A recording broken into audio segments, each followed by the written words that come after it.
This is a message to a woman who calls herself Gogo Maweni, who claims herself to be a Sangoma. This is a very urgent message that I would like to put out to you, and a cautioning that I would like to express towards you. And in expressing it, I am hoping that you are of sane mind. I'm hoping that you are of clear-headedness, that anything I say is actually going to be understood as I intend it. I don't intend to jeopardize your reputation or to take away from your work currently. I am a Sangoma and I practice in KwaZulu-Natal. I practice internationally as well. I've been practicing for probably the last 23 years.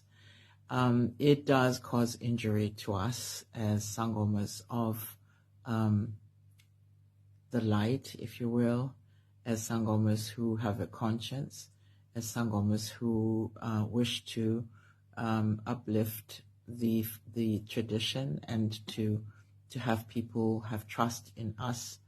I have watched your videos, which apparently come from a television show that you're in, and I've watched you with your students apparently teaching them how to cause harm to people, how to injure people spiritually, and you seem to be very proud of imparting this knowledge, and you seem to be very confident in the effects, whether they are negative or positive, almost to the point of being proud of being capable of taking a life. I don't know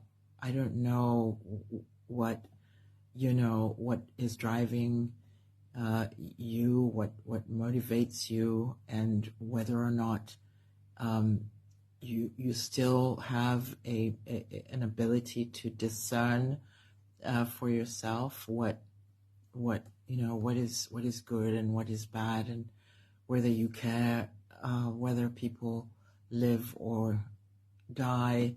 But it's it's now too much. It's now too much to watch you as one individual in the whole of South Africa who is out there on a podium and literally expressing your psychopathic, sociopathic, narcissistic psyche and immoral, disgusting, unbelievable lack of grace that you are imparting and carrying and expressing and broadcasting on public television, without shame, without guilt, without in fact you boast and you're proud, you're emphatic about what you have the power to do, and it is dark, and it is harmful, and it is deadly, and you're a killer. You're a killer who should be in jail. You're a criminal.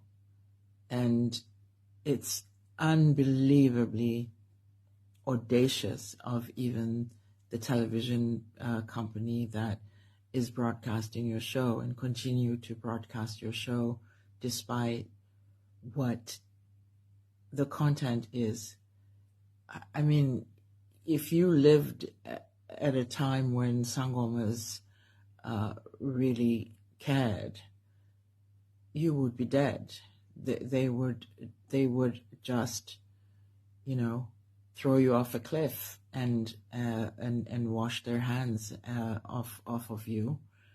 And it is insane that we are at this stage in our practice when so many young people are awakening, when so many ancestors are awakening their children to do good and to be of light, that you, out of all the millions of people, or the 200,000 that is the statistic of traditional healers, that you would stand out for the practice of pure evil, and that you would stand on a podium and be proud of it and declare, publicly the horrendous, atrocious, inhumane things that you are doing.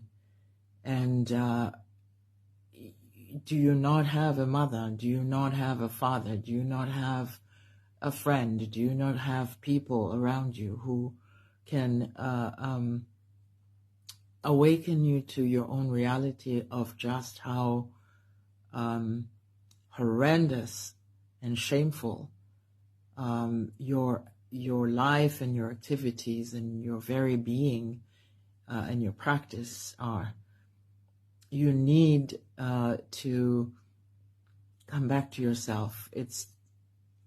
You're going over the edge. You've gone over the edge. And I wonder if, in fact, you have what we call traditionally ushanga. Ushanga is something that is passed down to you. It's an ancestor who would have injected this ushanga in their own system, that you are probably carrying their work. I don't know, but if you do have ushanga, it is a compulsion to be evil and to kill people spiritually, and cause people harm and cause doom. That usually means that you cannot help yourself. And it seems that that's how you are being now. You cannot help yourself. And you do not understand, even at this point, the shame of who you are and what you do. And I am not hoping to shame you, because I don't know if you still have a sane mind to even grasp what is shame and what is, not shame. But I'm appealing to you to look into the criminal activities and how they are described in the act that I mentioned earlier. And I would hope that you would understand that at some point there will be a reckoning. At some point, it may not happen to you, but it'll happen to your child. It'll happen to your mother. It'll happen to a lineage in the future, your offspring in the future, that the karmic repercussion returns. And I mean, I can't claim to wish that upon you, but I don't think you are at the stage where you even care what the repercussions are. I do fear for the victims that you continue to victimize with your practice. And I continue to also feel empathy, and I feel the danger of the people that come to you thinking that they are going to gain something from you, because they are just coming to you to be abused and to be killed of their own conscience. Unfortunately, for whatever reason, these people are in a position of being victims.